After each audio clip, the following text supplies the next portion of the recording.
Hi everyone, I'm Emily Gillespie, your host for today's Art Chat Live. Welcome back to our weekly gathering where we dive into the topics that matter most to artists and creatives like you. Whether you're facing a creative block, looking for new ideas, or just in need of some encouragement, this is the space for you. Each week, we explore the challenges and triumphs that come with living a creative life. My goal is to provide inspiration, offer insights, and start conversations that help us all grow as artists. So grab your favorite beverage and settle in. Let's chat. We often think of visionaries, dreamers, and romantics as figures who have changed the world on a grand scale. Think people like Leonardo da Vinci, Vincent van Gogh, Steve Jobs, Marie Curie. People whose ideas and creations have revolutionized art, technology, and society. But the impact of dreamers and visionaries isn't just reserved for the global stage and the history books. In our small towns and local communities, there are individuals like that too. People who quietly influence the world around them in ways that are deeply meaningful and long-lasting, even if they're not well known. While their names may not be known around the world, their actions shape the culture, spirit, and beauty of the places that they call home. I think of myself as one of those people. I'm a daydreamer, an idealist, a hopeless romantic. I always have my head up in the clouds, thinking of the next best thing, the next great idea. I see the world as I want it to be. I see people for what they could be instead of how they really are. And that has gotten me burned a couple times, but even after all those situations or disappointments in specific people, I still think it's best practice to assume the best about people and situations, at least until they prove otherwise. So these people, me, you, the idealists, romantics, dreamers, visionaries, we are so often focused on finding the beauty in our everyday lives and highlighting it for other people to experience and enjoy. Whether it's a local artist painting in the park, a poet capturing the essence of their town with their words, or a passionate gardener turning public spaces into blooming havens, these individuals bring sense of magic to the ordinary. In that ordinary, those are our towns, the places that we live. It's our communities, our neighborhoods, our public squares, our downtown historic areas. It's not just reserved for someplace special. And these efforts that we put in can change the way that other people see their surroundings. A beautifully painted mural can uplift a space that used to be neglected. It sparks pride and joy among the residents instead of just being a dump.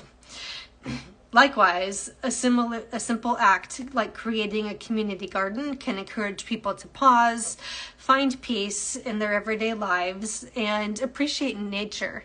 It's an opportunity to connect with one another as they are enjoying the atmosphere, the environment around them, and these kinds of contributions, like making a garden or just standing outside painting on the sidewalk, these little acts might seem small, but they actually promote a culture of appreciation, of wonder, and connection to the world that's all around us.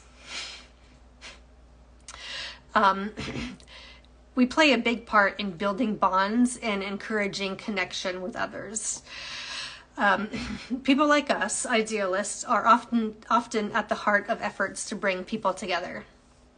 We create spaces and opportunities for connection, and this is manifested in many different ways, like hosting local art festivals tripping over my words, hold on. This could be manifested in many different ways, from things like hosting local art festivals, to organizing a community theater production, to putting on a workshop that invites people to create with it, to connect with their creativity, whether that's art or woodworking or photography or writing. All those things bring people together, and that is what is really important here. These communal activities, they're more than just entertainment. They actually encourage human connection on a face-to-face, one-to-one level that is a little harder to achieve now with the internet. And that's a whole nother tangent I could get into, but I won't. They allow us to build bonds and create a shared sense of purpose. Think of a local musician performing on the street, or a gallery owner who showcases emerging artists. These people in the community can become the spark for others who have similar passions to connect, or for those who don't have experience in the areas to discover something new. And you never know, that could develop into a passion, and that person in turn could make a big impact on the community later on. The possibilities are basically endless. But people in these events, people who may have never interacted together before, they come together, they forge relationships, and these shared experiences strengthen the fabric of local life. As visionaries and creatives, we have a responsibility to inspire others to also follow their passions, whatever it might be. It doesn't have to be something creative. It could be science or mathematics, anything you want, really. The thing is, when people see you chasing after the things that you love, that you're passionate about, that ignites something within them and inspires them to follow after what they love. And that's one of the biggest impacts that we have, our ability to inspire others. When someone in a community goes after what they want to do, they set an example for other people. They demonstrate that it's possible to pursue the things that you love, even in the face of obstacles, uncertainty, doubt, challenges, and these things that we love, these are the things that really lift us up and keep us going when life gets difficult. And it's this determination and enthusiasm that we display that shows the people around us that anyone can change after their passions, and that those passions can flourish right where you are, wherever you are, literally, physically, mentally. This influence produces a ripple effect. It goes from me to you, and maybe you to someone in your community, and so on, and so on. But ultimately, it encourages more people to explore their own creative potential, and to dream bigger for themselves and for their community. This ripple effect can grow, and it can overtake the entire community. And maybe overtake isn't the best word, because that kind of has a negative connotation, but it can encompass or cover or inspire the entire community. Through our creative work, our traditions, the events that we put on in our area, we actually leave behind a legacy that can continue to influence our towns and our communities for long after we're gone. These contributions become part of the community's story and are passed down through generations. Next spring, in February, the city of Mount Dora will host the 50th Annual Arts Festival. Hundreds of people artists and vendors are going to fill the downtown area with their booths to share their work, to promote their products that are geared toward artists or artists who are selling their work to others. And all of those people just want to, however they're going to phrase it, I think that most of them just want to make the world a more beautiful place. That's really what it boils down to. But it's a great a great place to show up, to participate, to browse and shop and network with other people in your field, not necessarily your community, but your field. So as I was writing this, I was kind of wondering who started this event. I had no idea, so I went and looked it up. So here's the deal.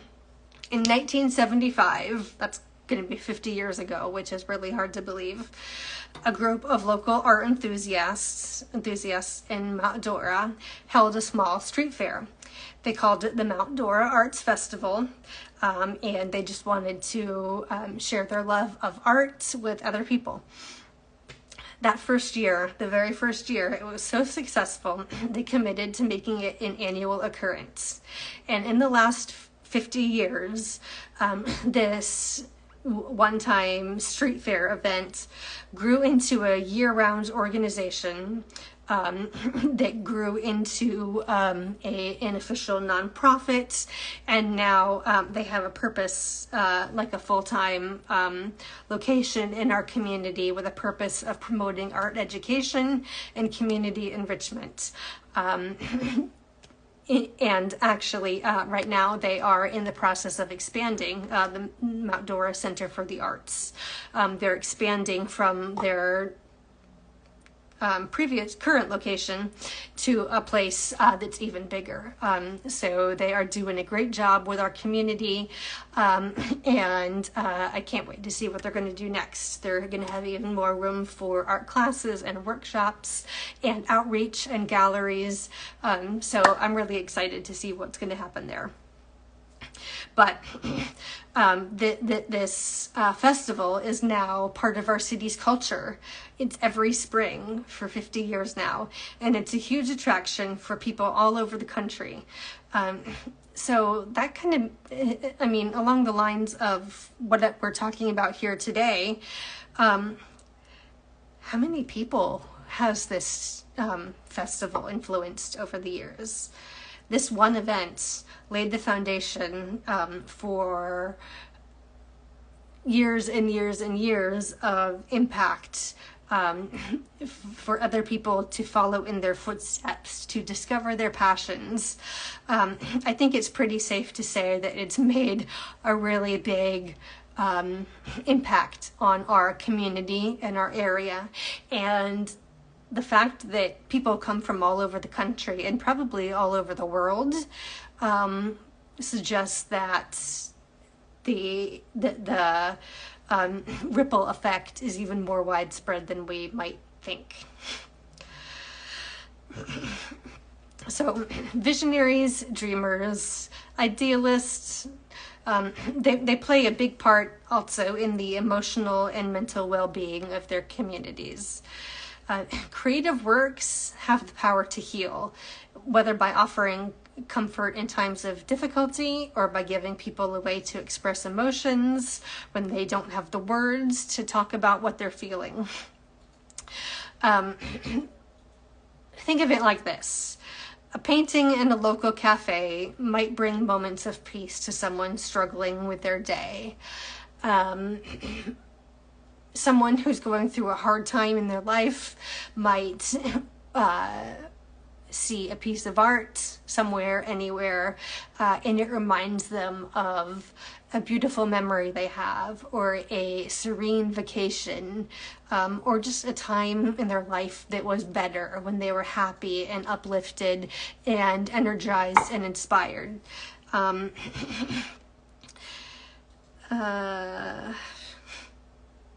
So when you think of it like that, art really does have a big power to affect our mood and the way we view the world. And even if we don't set out with a piece of art or anything, composition of music, interior design, a logo, gardening, baking, serving others, inviting them into your home and gathering and ministering to them. All these little things that you might not think are important, they become acts of service, and they nurture the mental health and resilience and the hearts of the people that are all around them. And that's really what this all boils down to. Creativity has a way of reaching our hearts, and that's why we need creatives. We need the romantics. We need the visionaries, the idealists, the people with the rose-colored glasses. We need those people, even when you are those people. I am those people, and I need those people. So,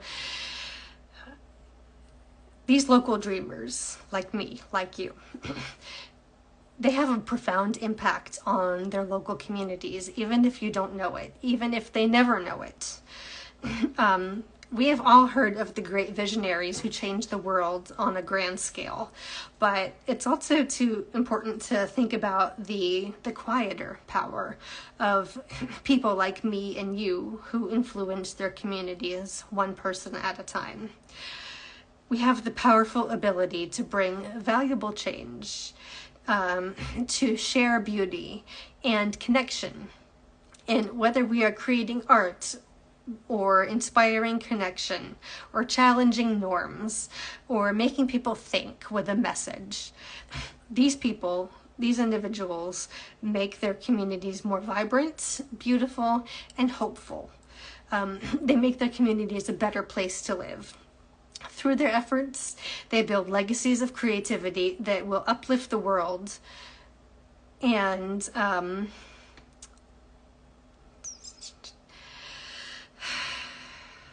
sorry, I just lost my place. But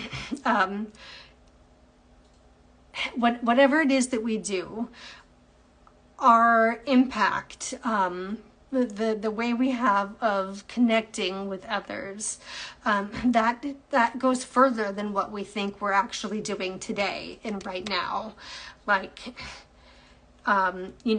today maybe I painted a piece of art, but in 5 years, 10 years, 100 years, who knows how many people saw that and were affected, or they were inspired, and maybe that's a little presumptuous of me to think that I could have such a lasting impact, but why not?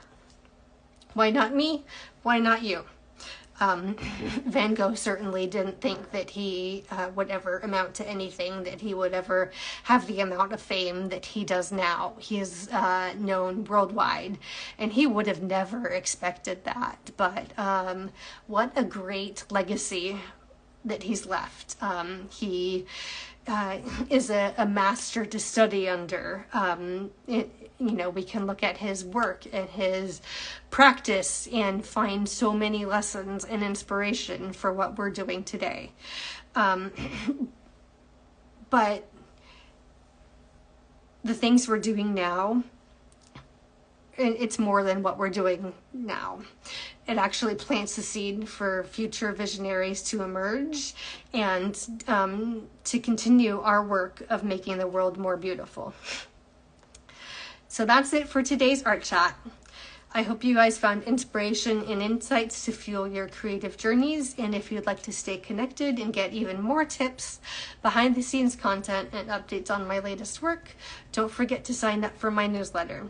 You'll get a free downloadable print of one of my abstract pieces when you do. You can just print it off, post it up in your home, maybe frame it if you want.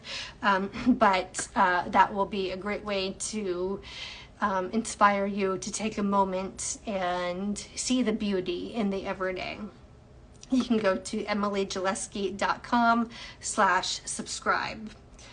Be sure to mark your calendar for next week's episode, where we'll be diving into another subject. I'll be here at 6:30 p.m. Eastern Time, so don't miss it. And of course, you can always find me here on Instagram for more art, creativity, and daily inspiration. Thank you guys so much for joining me today. I can't wait to chat with you again next week. And until then, keep creating, stay inspired, and always think about just connecting with other people, because that's important, and you're important. Have a good week.